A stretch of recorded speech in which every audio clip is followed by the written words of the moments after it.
warroonni lamataan keessan sin jalaa caccabaa jiru yookiin immoo bubuqqa'u yookiis immoo akkasini gurraacha mataan keessan xiqqoo kan magaalatu yookiin kadiimatu akkasini gurraacha yoo barbaadan akka kana godhadhaati itti fayyadama dhaamsa kooti ofirratti hojjedhee ergeen dubbadhee malee ta'innaan miti jechuudha. Nagaa immoo irraanfanne akkam jirtu nagaa keessanii ani nagaa koo fayyaa kooti rabbiif galannaa ga'u. Sinillee lafa jirtanitti akka nagaa qabdan abdiin qaba. Nagaan keessan irraa hafaa haa ta'u saniin jedha. YouTube ko like, subscribe, share naa gochuu hin dagatiina. Walaa jajjabeessinu walaa guddisnu saniin jedha. Edaa akkasitti tamararraan hojjetadha jechuudha. Baay'ee nama fayyada. Akkuma argitan illee nan akaayira jechuudha kan jira. Daakee akkuma bunaatti bulleesse daakeetti zayitiirraan hojjetadha jechuudha. Baay'ee nama fayyada. Akkuma bunaatti akoofna jechuudha. Garuu isa kanarra gurraachessina. Meexxii biyya keenyatti meexxii jenna. Asitti immoo tamara jedhu afaan arabaan tamara isa nyaatamu keessa isaati kun immoo jechuudha firee isaa. Namni wallaalee hin jiru. Narraa waan hedduu hojjetama. Bunatti illee dhugamaa, mataatti illee dibamaa, waan garaatti illee dhugamaa, bishaanitti bulbulamee jechuudha. Waan baay'ee nama fayyada. Kanaatiif iyyuu kana fayyadamaa mataa keessanii fi isin jedha.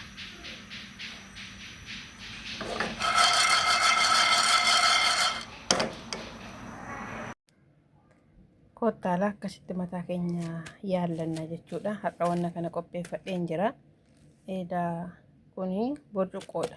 Isinii galee burcuqqoodha yoo abidda keessa bushaan danfaa keessa keessanillee uma tokkoon ta'u jechuudha. Kun qadaada isaati. Kun immoo akkuma isinitti agarsiise meexxii yookiin immoo firee tamaraa. Meexxii yookaan firee tamaraa akka bunaatti handaakeera. Meexxii yookaan firee tamaraa. Kun immoo zayituunii. Tani kokonaata wallaaleen namni kana wallaaleen jiru.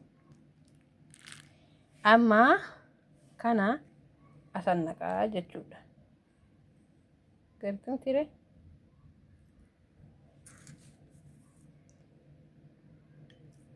torbee tokkoof akkanumatti hankaa.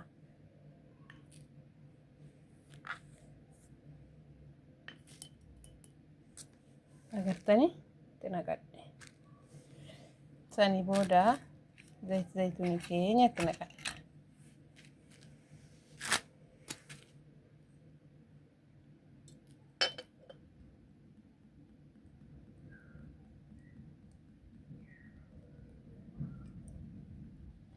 Akkuma agartanii amma immoo kanatti naqanna kana.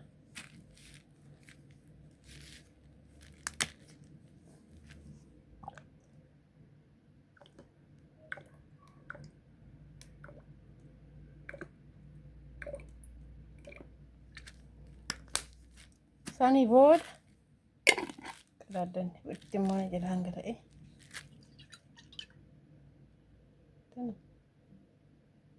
Waan inni fakkaate laala. Buna faana qurruxii madha. Garuu ani baay'ee hin guggubne. Baay'istanii yoo guggubdani kasala yoo fakkaate mataa keessan dhugaa rabbi garmalees ni gurraachessa. Baay'ee bareedaadha.